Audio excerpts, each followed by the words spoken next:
Diqqat! Hafta boshida O'zbekiston hududida qaysi viloyatlarda yomg'ir, qor yog'ishi ma'lum qilindi. Zarurat bo'lmasa aslo ko'chaga chiqmang.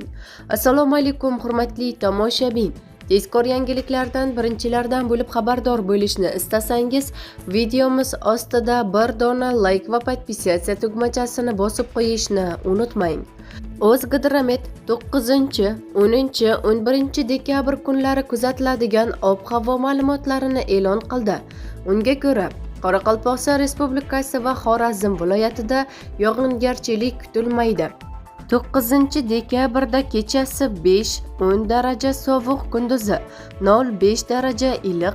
10-dekabrda kechasi 5-10 daraja sovuq, kunduzi 3 daraja sovuq -2 daraja iliq. 11-dekabrda kechasi 3-8 daraja sovuq, kunduzi 0-5 daraja iliq bo'ladi. Buxoro va Navoiy viloyatlarida 10-11 dekabrda yog'ingarchilik kutilmaydi. Harorat kechasi 3 daraja sovuq, -2 daraja iliq, kunduzi 3-8 daraja iliq bo'ladi. Toshkent, Samarqand, Sirdaryo va Jizzax viloyatlarida 10-11 dekabrda yog'ingarchilik kutilmaydi. Ba'zi joylarda tuman tushishi mumkin. 9-dekabrda kechasi 2 daraja sovuq, -3 daraja iliq, kunduzi 3-8 daraja iliq. 10-dekabrda kechasi esa 0-5 daraja sovuq, kunduzi 1-6 daraja iliq bo'ladi. 11-dekabrda kechasi 0-5 daraja sovuq, kunduzi 3-8 daraja iliq bo'ladi.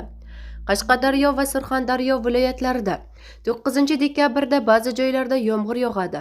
10-11 dekabrda yog'ingarchilik kutilmaydi. Harorat kechasi 2-7 daraja iliq, kunduzi 12-17 daraja iliq bo'ladi. Andijon, Namangan va Farg'ona viloyatlarida ba'zi joylarda o'zgaruvchan bo'ladi. 10-11 dekabrda yog'ingarchilik kutilmaydi. Harorat kechasi 3 daraja sovuq, -2 daraja iliq, kunduzi 0-5 daraja iliq bo'ladi. Respublikaning tog' oldi va tog'li hududlarida esa havo o'zgaruvchan bo'ladi. 10-dekabrda ba'zi joylarda yog'ingarchilik, yomg'ir, qor kuchli bo'lishi mumkin. 11-dekabrda yog'ingarchilik kutilmaydi, ba'zi joylarda tuman tushishi mumkin. Harorat kechasi 1-6 daraja sovuq, kunduzi 0-5 daraja iliq. 9-11 dekabrda kechasi 5-10 daraja sovuq, kunduzi 3 daraja sovuq, -2 daraja iliq bo'ladi deyiladi prognozlarda.